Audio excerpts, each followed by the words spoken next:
Hello and welcome to Everyday English.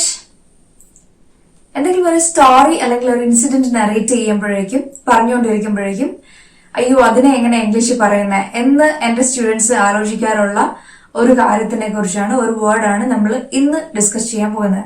പ്രതികാരത്തിന്റെ തീക്കനൽ അല്ലെങ്കിൽ പകയുടെ തീക്കനൽ എന്നൊക്കെ പറയത്തില്ലേ, ഇതിനെ നമ്മൾ എങ്ങനെ ഇംഗ്ലീഷിൽ പറയുന്നത്? Embers of revenge.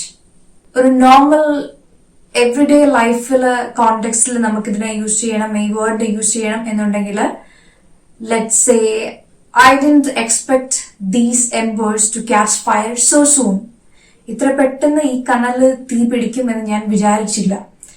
ഇതല്ല എങ്കിൽ കുറച്ചുകൂടി ലിറ്റററി ആയിട്ട് അല്ലെങ്കിൽ കുറച്ചുകൂടി സാഹിത്യപരമായിട്ട് പറയണം എന്നുണ്ടെങ്കിൽ let's say I could see glowing embers of revenge in his ice.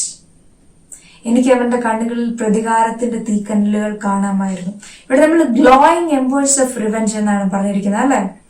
Embers of revenge എന്ന് പറഞ്ഞു കഴിഞ്ഞാൽ പ്രതികാരത്തിന്റെ തീക്കനൽ എന്ന് നമ്മൾ ഓൾറെഡി പറഞ്ഞു. ഗ്ലോയിങ് എംബേഴ്സ് ഓഫ് റിവെഞ്ച് എന്ന് പറഞ്ഞു കഴിഞ്ഞാൽ കത്തി നിൽക്കുന്ന പ്രതികാരത്തിന്റെ തീക്കനൽ.